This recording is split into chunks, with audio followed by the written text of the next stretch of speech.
Enggak, bukan tim Wanata. Sedangkan Pak Hapadi sendiri secara pribadi tadi pada saat saya bertanya apa Bapak mewakili pihak Wanata, dia bilang tidak, saya mewakili pihak likuidasi. Lalu saya tanya lagi, berarti likuidasi sama dengan Wanata dong? Dia bilang tidak. Nah, bingung sih Pak. Yang kita gugat adalah Wanata, tapi yang datang adalah pihak Hapadi sebagai pihak TL. Dia bilang, ya saya sudah nonton. Lalu dia senyum lah. Saya tanya secara pribadi, Pak Hapadi, menurut Pak Hapadi secara pribadi, apakah setuju buronan itu dipulangkan? Dia mendukung, setuju. Jadi menurut saya ya, Pak Hapadi sendiri sebagai pihak dari tim likuidasi ataupun pihak dari Wanata, dia tahu kebobrokan ini Wanata, dan dia tahu si buronan memang harus dipulangkan supaya terungkap semua kebenaran demi keadilan kami semua para nasabah. Jadi saya rasa ini juga perhatian ya buat para pemerintah, instansi terkait. Yuk kita nggak usah main salah-salahin deh. Yaudah yang lalu oke. Tunjukin sekarang ini. Saya sebagai warga negara yang sudah melaporkan sesuai dengan prosedur, minta pertanggungjawaban pemerintah. Ini loh buronannya, rumahnya udah ada, alamatnya udah ada jelas, buronannya pun sudah jelas. Saya sudah mengikuti segala prosedur dengan lapor pada saat di Amerika. Pertama kali saya lapor di Komjen LA dan menunggu sampai sekitar pertama saya menemukan sekitar tanggal 10. Ketemu lagi bersama kami dari Informasi TV yang selalu mengikuti jalannya persidangan kasus Wanarta, di mana para korban Wanarta, asuransi Wanarta Life terus berjuang untuk memperoleh haknya, terutama juga mereka terus berjuang juga untuk minta keadilan untuk kepada negara ini supaya bisa memulangkan tersangka yang juga sudah ada dugaan melakukan penyelewengan dana dari Wanarta. Nah, kali ini saya ada dua tokoh yang saya ingin ajak bincang-bincang sebentar, tapi ini sangat membuat informasi yang lebih bagus. Kalau gitu, tapi informasi yang lebih lengkap agensi kelanjutan sidang ini, karena juga ini kita perlu tahu nih bagaimana sih selama ini informasi TV juga media-media lain juga memantau perkembangannya. Dan saya kenalkan pertama adalah Bapak Eron. Selamat pagi. Pak Eron ini adalah perwakilan dari Wanarta. Kemudian kita dibantu oleh salah satu pengacara senior juga ketua dari Pradin, Bapak Profesor Firman Wijaya. Terima kasih Pak Firman. Sudah kita memantau dari media juga, kita memantau bahwa Bapak sudah bersama-sama berjuang dengan Wanarta ini untuk bisa minta keadilan sehingga ini bisa terselesaikan. Nah, saya pertama ingin dari Prof. Firman, bagaimana sih perkembangan sekarang sampai hari ini ya? Boleh dijelaskan Pak dari Prof. Baik, terima kasih. Tentu saya pertama mengucapkan selamat Natal dan Tahun Baru bagi yang merayakan ya, semua keluarga Wanarta dan masyarakat Indonesia.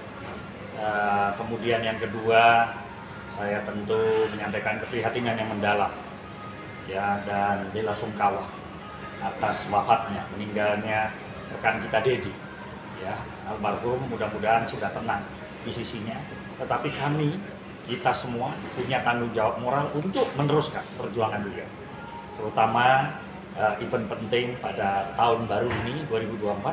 Mudah-mudahan jalan keadilan, road to justice itu muncul.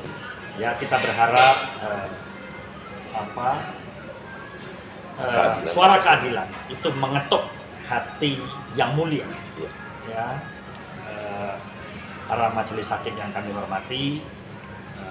Mudah-mudahan beliau-beliau ya, menyadari betul arti putusan beliau-beliau itu begitu penting bagi kehidupan perjalanan keluarga korban polis Wanarta yang segera dan harus dipulihkan. Ada pepatah penting, justice delay, justice deny. Keadilan yang terus ditunda-tunda itu justru menjadi ketidakadilan. Nah, ini tanggung jawab negara, tanggung jawab dari para wakil Tuhan, majelis yang mulia yang saya hormati. Mudah-mudahan beliau menggunakan proses speedy trial, tidak sekedar berdebat soal prosedural saja, tetapi putusan atau katakanlah pertimbangan-pertimbangan beliau nanti lebih kepada aspek keadilan daripada aspek prosedur. Itu yang pertama. Kedua, bagaimanapun tragedi meninggalnya almarhum Dedi di persidangan, ya, ini tentunya menjadi keprihatinan nasional. Nah, tentunya keadilan itu sangat diharapkan demikian cepat dapat diberikan oleh majelis hakim yang mulia. Dan terakhir, saya tentu perlu menyampaikan bagaimanapun sebenarnya tim kita sudah melakukan investigasi yang lengkap. Ya, kebenaran investigatif itu sudah diperoleh. Nanti Pak Imron akan menjelaskan bagaimana investigasi beliau yang nanti menurut hemat saya bisa menjadikan dokumen otentik, ya, dokumen faktual, ya, bahwa pelaku ini memang sudah harus ya segera diseret ke meja hijau. Dan kemudian saya hanya mengetuk hati para pemangku keputusan, pengambil keputusan, pemerintah Republik Indonesia, Bapak Presiden Joko Widodo, Bapak Wakil Presiden Bapak Profesor Ma'ruf Amin, beliau berdua serta Menteri Keuangan memberikan pertimbangan-pertimbangan, ya, kemanusiaan, pertimbangan-pertimbangan keadilan yang bisa saja, ya, mendului, ya, proses peradilan yang berjalan. Dan itu harapan kita semua, terutama saya sebagai penasihat hukum. Saya juga menghimbau kepada rekan-rekan Wana Arta, ya, ataupun tim likuidasi unsur penegak hukum agar segera memulihkan, ya, apa yang menjadi hak dari pemegang polis. Ya, yang hak adalah hak, yang batil adalah batil. Hanya itu, ya, jalan keadilan, dan mudah-mudahan di situ ada jalan Tuhan, ya, yang menyertai perjuangan para korban pemegang polis asuransi Wana Arta. Itu harapan saya sebagai profesi, dan tentunya ini menjadi peradilan yang sangat monumental di negeri ini. Tragedi asuransi semacam ini sudah harus diakhiri dan tidak boleh lagi terjadi. Setelah dari Prof. Firman juga saya nggak lupa, kami dari redaksi Informasi TV juga tetap mengucapkan semoga keluarga dari almarhum Pak Dedi yang juga salah satu pengurus, juga pejuang juga, Wana Arta bisa kita lanjutkan, juga keluarga yang meninggalkan tetap dikuatkan, dan kita percaya kita juga selama ini berjuang sama-sama bisa memperoleh hasil yang terbaik di tahun 2024 ini. Nah, sekarang yang lebih detail nih dengan Pak Heron nih. Pak Heron ini bagaimana nih? Karena Pak Heron ini kita tahu sampai di media sosial viral bahwa dia sampai datang ke Amerika ketemu DPO-nya, masukan sehingga penegak hukum bisa segera menindak. Gitu. Nah, selama-lama kita tanya Pak Heron. Pak Heron bisa jelas. Terima kasih waktunya. Jadi saya mulai ceritakan kronologi awal penemuan saya ataupun pada saat saya mendatangi tempat beradanya sang buronan ataupun yang sudah dinyatakan DPO, yaitu keluarga Evelyn Piotrowska yang berada di Beverly Hills. Jadi pada saat itu tanggal 10 Oktober 2023 saya mengunjungi tempat terduga buronan Evelyn dan keluarga bertempat tinggal, di mana alamatnya itu berada di 1149 Beresford Road, Beverly Hills, West Coast, bagian West Coast Amerika. Jadi pada tanggal 10 saya mendatangi lokasi. Setelah saya sampai di lokasi, kebetulan saya di stop sama security yang saat itu bertugas. Ditanyakan keperluan untuk apa saya dengan lugas saya menjelaskan bahwa saya ingin mengunjungi Ibu Evelyn yang berada di alamat ini. Lalu security pun mengecek ke alamat rumah tersebut karena dia rumahnya tinggalnya di mansion, jadi dia ada tombol-tombol telepon rumahnya, ya, seperti kalau kayak kita mau memasuki apartemen lah, dipencet dan puji Tuhan pada saat security menelpon yang bersangkutan sendiri yang berada di rumah itu, dan yang bersangkutan sendiri yang mengangkat teleponnya. Dan kebetulan sekali security-nya pun dengan loudspeaker sehingga suaranya kedengeran. Dan pada saat itu saya merekamnya, sehingga semua bukti percakapan maupun bukti kedatangan saya ke Brazil dapat dilihat secara langsung di dalam rekaman. Nah, pada saat itu si F bertanya dari mana, lalu saya menjelaskan bahwa ini dari Aaron Wanata. Nah, pada saat dia mendengar Wanata itu, saya rasa dia rada kaget dan dia langsung bilang ke security, no set. Dan saya pun ibaratnya diarahkan untuk memutar balik, tidak boleh memasuki komplek perumahan tersebut. Nah, pada saat kejadian tersebut, di antara saya cemas, khawatir, dakdikduk, pasti sih dakdikduk, kesel, campur aduk semua, panik. Saya melaporkan kejadian ini kepada Prof selaku tim kuasa hukum kami sebagai ketua yang juga merupakan ketua Peradin untuk berkonsultasi atas penemuan ini, juga kepada tim korban-korban yang lain. Dari hasil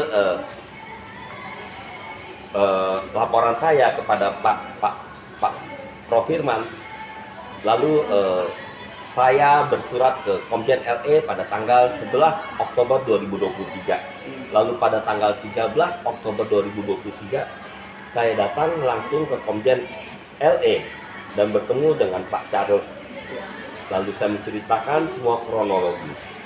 Setelah selesai itu, Pak Charles pun berjanji menyampaikan, oke, akan saya tampung semua informasi ini, lalu saya akan menindaklanjuti. Setelah itu, pada saat itu Pak Charles sangat kooperatif dan membantu dalam proses ini, sehingga beliau berjanji, oke, nanti kalau ada kabar lanjutannya saya akan kabari. Berselang kurang lebih hampir 2 minggu, tepatnya di tanggal 23 Oktober 2023, saya menerima surat balasan dari KBRI di Washington. Kebetulan itu ditulis sendiri oleh atas kepolisian Brigjen Martin, yang isinya kurang lebih menyatakan bahwa beliau sudah menerima laporan saya dari Komjen LE, lalu menyampaikan juga ke Barreskrim, lalu juga menyampaikan ke atasnya maupun ke Interpol, sampai ke Kedubes AS yang ada di Jakarta. Artinya semua proses apapun prosedur sudah dijalankan, di mana kebetulan saya sendiri pada saat sampai di Indonesia saya juga sudah melaporkan ke pihak Barreskrim atas kejadian ini. Dan kalau kita, bagi saya sebagai warga negara, saya melihat ini prosedur saya sudah menjalankan dengan baik. Tapi kenyataannya sampai hari ini sang buronan masih bertempat tinggal di sana. Nggak tahu ya, masih bertempat tinggal di sana atau dia sudah lari lagi. Tapi nyatanya sampai detik ini mereka belum bisa dipulangkan ke NKRI, dan kami sebagai korban maupun para nasabah masih belum bisa mendapatkan keadilan. Malahan pada tanggal 19 Desember di Pengadilan Negeri Jakarta Pusat, teman rekan seperjuangan kami, Pak Det, kehilangan nyawa pada saat beliau memperjuangkan keadilan. Beliau kehilangan nyawanya di tempat beliau mencari keadilan, yang sesungguhnya tempat itu harusnya memberikan keadilan, bukan merenggut nyawa mencari keadilan. Jadi dengan kasus ini tadi saya juga sudah sebelumnya saya sudah berbincang dengan Pak Nurholis selaku staf ahli dari Kapolri, dan beliau sangat welcome dan sangat membantu. Dengan ini saya juga ingin mengucapkan kepada Pak Nurholis, saya mewakili para nasabah mengucapkan terima kasih dan mohon bantuannya sehingga masalah ini dapat diungkap secara benderang, kebenaran dapat diungkapkan, dan kami para korban bisa mendapatkan keadilan. Saya rasa demikian. Terima kasih.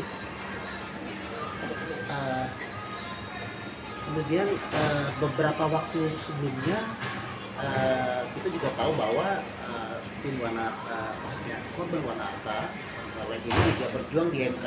Betul. Ternyata ada jawabannya nih. Betul. Nah, mungkin bisa jelasin nih jawaban dari MK apa? Pada saat di MK kebetulan juga pada saat itu Ketua Aliansi Korban Wanata kita, Pak Johannes Buntoro, selaku ketua, dia juga tampil pada saat itu di Mahkamah Konstitusi sebagai saksi terhadap gugatan Undang-Undang P2SK. Dan pada minggu kemarin, tepatnya tanggal, kalau nggak salah, sehari setelah meninggalnya almarhum, berarti tanggal 19 Desember, berarti tanggal 20 Desember keputusan MK keluar dan Undang-Undang P2SK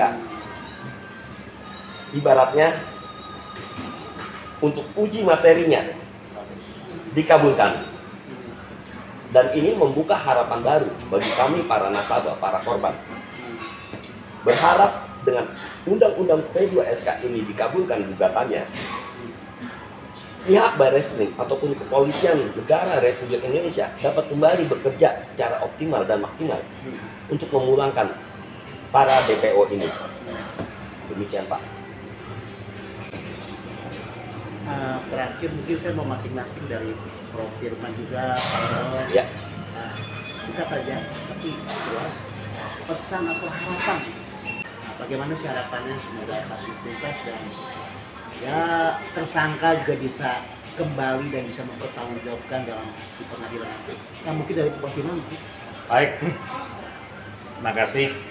Jadi pada hari baik, bulan baik ini, tahun baru ini, saya berharap tragedi maut mencari keadilan ya, yang merenggut nyawa almarhum Dedi tidak terulang kembali dan menjadi momentum penting bagi para penegak hukum, unsur pemerintah, tentu atas dukungan Bapak Presiden Joko Widodo dan Bapak Wakil Presiden Profesor Ma'ruf Amin untuk memberikan support ya sebagai bentuk government open komitmen pemerintah untuk melindungi rakyatnya, melindungi masyarakatnya, pemegang polis asuransi Wanarta. Tentunya pemerintah diharapkan bisa hadir secara nyata ya untuk memberikan keadilan, mempercepat pemulihan, pengembalian hak-hak ya pemegang polis yang memang ya sudah lama menunggu datangnya keadilan. Itu harapannya. Saya berharap pengadilan ini bersifat progresif.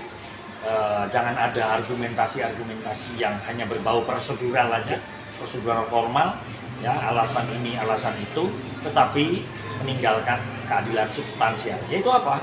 Hak warga yang tidak bisa dikurangi sedikit pun sebagai warga negara yang harus segera dipulihkan, dikembalikan, karena itu adalah harta warga negara kita sendiri.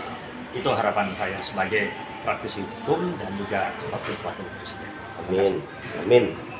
Ya, untuk dari Pak Eros sendiri sebagai perwakilan dari korban Kalau kami sebenarnya para korban nggak muluk-muluk, kami hanya ingin hak-hak kami dikembalikan, Pak, secara utuh. Kami nggak minta lebih, kami hanya minta kebenaran ini diungkap sebenar-benarnya, terang benderang, dan keadilan kembali kami dapatkan. Karena kami sudah dirampok, ini bukannya dicuri, dirampok siang bolong oleh para penjahat buronan yang sudah terkoordinasi. Jadi harapan kami sebenarnya ya sebagai nasabah, kami tidak mau deh menyalahkan si A, si B, si C, si D. Karena yang terjadi adalah hanya tanya jawab doang, tapi no solusi. Yang kami minta sekarang ada solusi dan konkretnya gimana?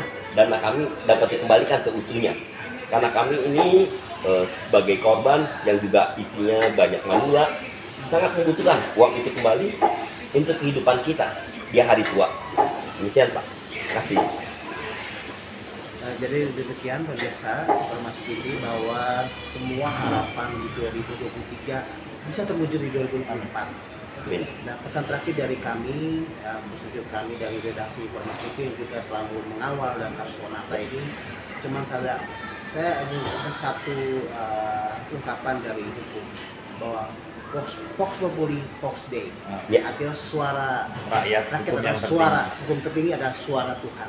Jadi suara rakyat, terutama korban Wanarta, itu juga suara Tuhan. Jadi semoga suara mereka juga menjadi tonggak keadilan bagi penegakan hukum Indonesia. Amin. Sekian dari kami Informasi TV. Selamat. Amin. Ya, Terima terima kasih. kasih.